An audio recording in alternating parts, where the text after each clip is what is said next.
Assalamualaikum warahmatullahi wabarakatuh. Saya Evita Dilian Aslin, mahasiswa dari Universitas Bhayangkara Jakarta Raya, Fakultas Ilmu Pendidikan Sekolah Dasar semester 3. Di sini saya akan membahas mengenai kaitan antara kesadaran membayar pajak dengan demokrasi.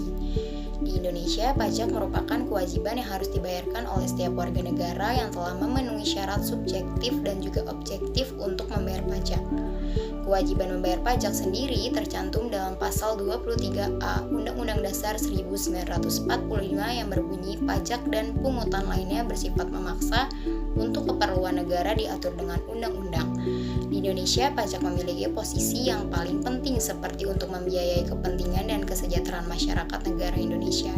Seperti pada slogan yang mengatakan bahwa warga bijak taat bayar pajak, slogan yang sering terdengar di kalangan masyarakat umum karena slogan ini selalu dikampanyekan secara masif oleh pemerintahan baik melalui media cetak maupun media elektronik, yang bertujuan agar masyarakat bisa taat membayar pajak karena pajak merupakan salah satu sumber penerimaan keuangan negara selain dari penerimaan negara bukan pajak dan hibah baik dalam maupun luar negeri yang digunakan untuk membiayai pembangunan. Upaya pemerintahan yang mendorong masyarakat untuk membayar pajak dengan menekankan bahwa tanpa pajak pembangunan tidak akan berjalan, dan jika pembangunan tidak akan berjalan maka pemerintahan tentu tidak bisa mensejahterakan masyarakat, justru tidak berbanding lurus dengan fakta yang ada. Jadi dengan tidak membayar pajak maka pembangunan di Indonesia tidak akan berjalan dengan baik, apalagi di Indonesia pembangunannya masih sangat minim dibandingkan dengan negara lain. Namun, saat ini banyak masyarakat yang belum taat membayar pajak disebabkan karena minimnya informasi masyarakat mengenai manfaat dari pajak itu sendiri. Adapun manfaat dari adanya pajak bagi negara seperti untuk membiayai pengeluaran-pengeluaran pada negara. Ada beberapa contoh yang akan saya jelaskan.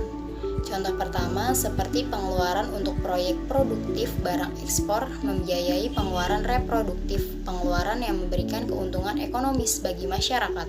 Contoh kedua, pengeluaran untuk pendirian monumen dan objek rekreasi, membiayai pengeluaran yang tidak produktif.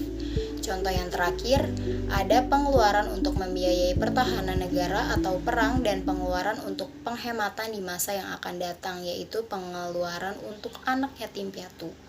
Jadi dengan taat membayar pajak, manfaat yang bisa masyarakat terima yaitu fasilitas umum dan infrastruktur dan rumah sakit, pertahanan, dan keamanan seperti pembangunan, senjata, perumahan hingga gaji karyawan, subsidi, pangan dan bahan bakar minyak, kelestarian lingkungan hidup dan budaya, dana pemilu, pembangunan alat transportasi massa dan lain-lain.